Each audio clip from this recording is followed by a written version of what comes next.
Today's video is all about the psychology of fluent English speakers. This video has been requested by a lot of our viewers, and the core idea really ends up behind it is that what is it that makes up the mental model and the makeup of the people who can speak good English and the people who can't. And if you're watching this video, you must be one of those people who are having some difficulties while speaking fluent English, and you might be wondering, what would it take for you to get to that next level?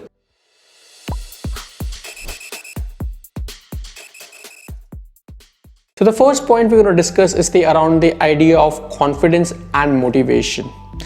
So you would notice that these speakers you find who have good command and fluency over English language tends to be very confident in how they speak.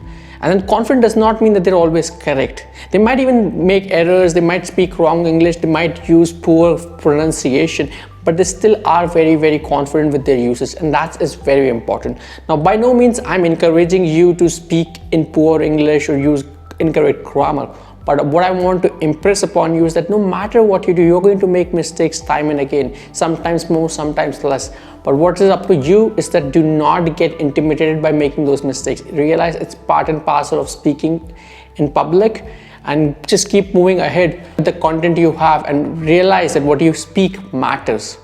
Second thing which makes up the difference is the motivation. So fluent English speakers just did not becoming fluent in English just on day one. A lot of them have been working out their strategies on how to improve from when they're a kid. They might have been sent to an English medium school, they might have been given an environment, or in general, even if they've improved at a college, at a corporate level, but there has been a lot of motivation and grit involved. It's not a one-day affair. You can't just spend 5 hours a day of practice and expect that you would just turn into a good English speaker in 1 week's time. It doesn't happen that way. So you need to be motivated all across for a couple of months to go along. Consistency beats intensity on any given day. So have confidence when you speak and keep yourself motivated while practicing. These are the first elements of good fluent English speakers. The next important factor is the social conditioning and the social factors that are involved.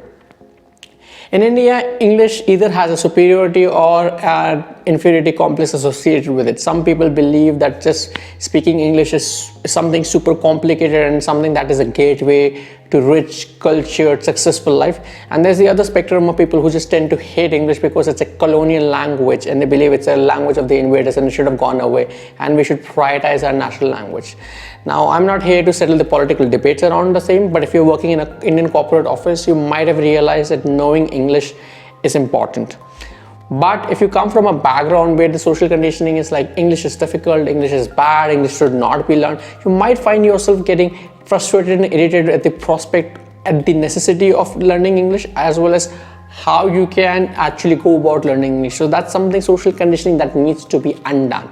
You need to accept and appreciate the fact that at a practical level, that in corporate India, speaking English is necessary. It's a gateway to promotion, it's a gateway to improve your career chances. It's important for you to crack interviews.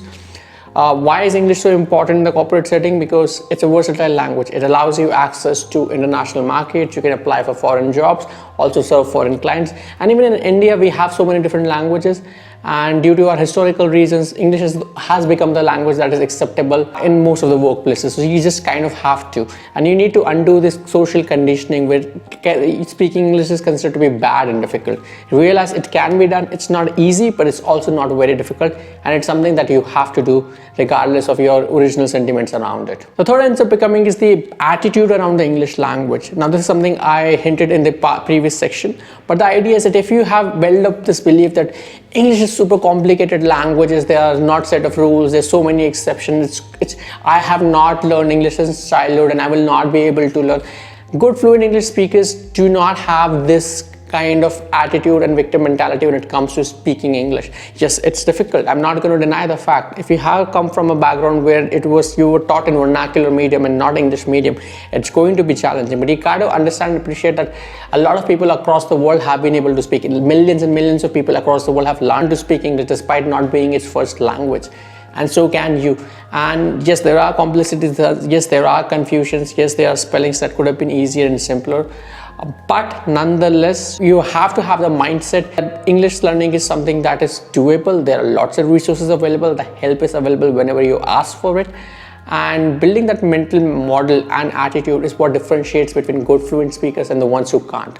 So if you're struggling, assess yourselves and ask yourself that next time you're learning, do you believe that you are not able to learn English because learning English is too difficult, English learning is too challenging, it's too confusing? And if you keep reminding that, you will have a difficult time being able to learn English and being able to speak English.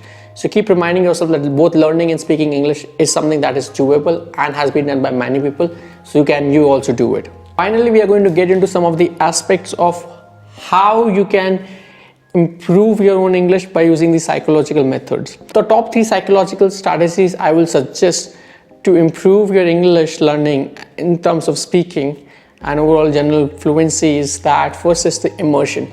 You have to realize and accept the fact people who can speak fluent English have been immersing themselves into the English language and the culture. They're very close to it.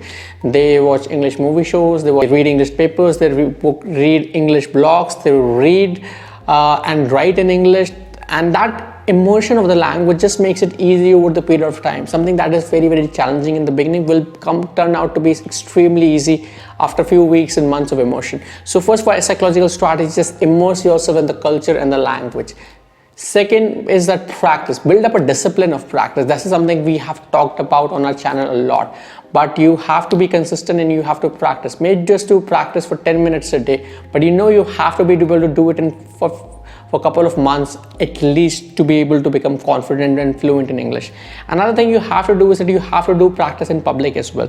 So do it in front of your friends, do it in front of your family members, do take up opportunities in the office meetings and use those opportunities to practice.